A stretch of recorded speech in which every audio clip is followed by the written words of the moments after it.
What are you coaching your children and students to do to push back against anti-Semitism safely?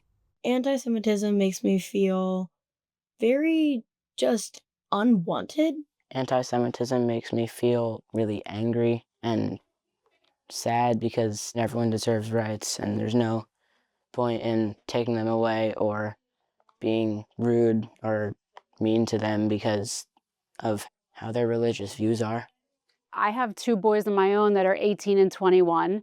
I would like to think that, they're sensible, they're smart. We've talked about these kinds of things, but there's a lot of anti-Semitism on college campuses.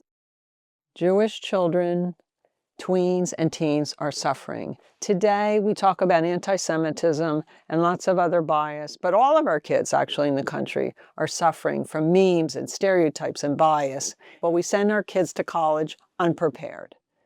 Should we start in high school? No, we send our kids to high school unprepared, and so on and so on. Discussions about Jewish identity and pride and anti-Semitism should start in upper elementary school. And that's why Dr. Harleen Gallen and I wrote this book. Countering Anti-Semitism and Hate, a how-to guide for youth, family, and educators. When she came to me with this request, I, of course, could not refuse. And then we went on a 2-year journey together. And the book was the outcome of it. The basic skills have to start when a young person is about 8 years old. That's where you lay the foundation for pushing back against bias. So there was a void. So filling that void was crucial, and that kept us going. I decided to teach this course on countering anti-Semitism and hate. So I worked with our education director, Abby Wolf, and we found, or actually she was the one who found, a way to integrate at least a few of the sessions of the program into our normal rhythm of our Wednesday teen night. In recent years, and especially post-October 2023, we have seen an increase in anti-Semitic incidents, whether they're verbal or whether they're vandalism or, God forbid, violence. There's unfortunately the endless need to teach this kind of work with our students. That's where you get into dangerous territory when you put it on social media, because you can't hear the sarcasm. There are some dangers to that. One of the most important things I learned about the Upstanders Against Anti-Semitism program was almost that you have to pick your battles. If you're in a situation where you're safe and where you think that you'll be heard when you speak against it, I believe you 100% should.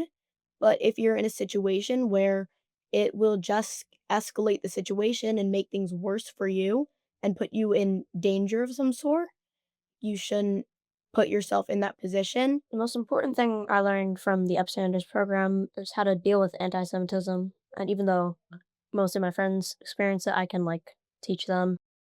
Upstanders Against Anti-Semitism Youth Programs. This program was personally meaningful to me because it made me realize how much anti-Semitism there is in the world and how bad it's gotten.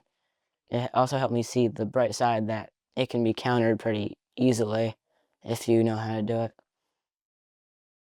What I really like about this program is that it's giving kids tools and strategies. It's kind of giving them some insight into communication styles and some of the nonverbal messages that we can send with our face, with our body, with our tone of our voice, playing out some of the scenarios that they might encounter. Maybe not exactly, but it's planting the seed and it's giving them an outlet to discuss as a group. Our program is for Jewish synagogues, for shuls, for JCCs, for Hadassahs, any Jewish agency that wants to start earlier and help the next generation deal with anti-Semitism bias and to help all kids. To order a guidebook, visit jewishupstanders.org.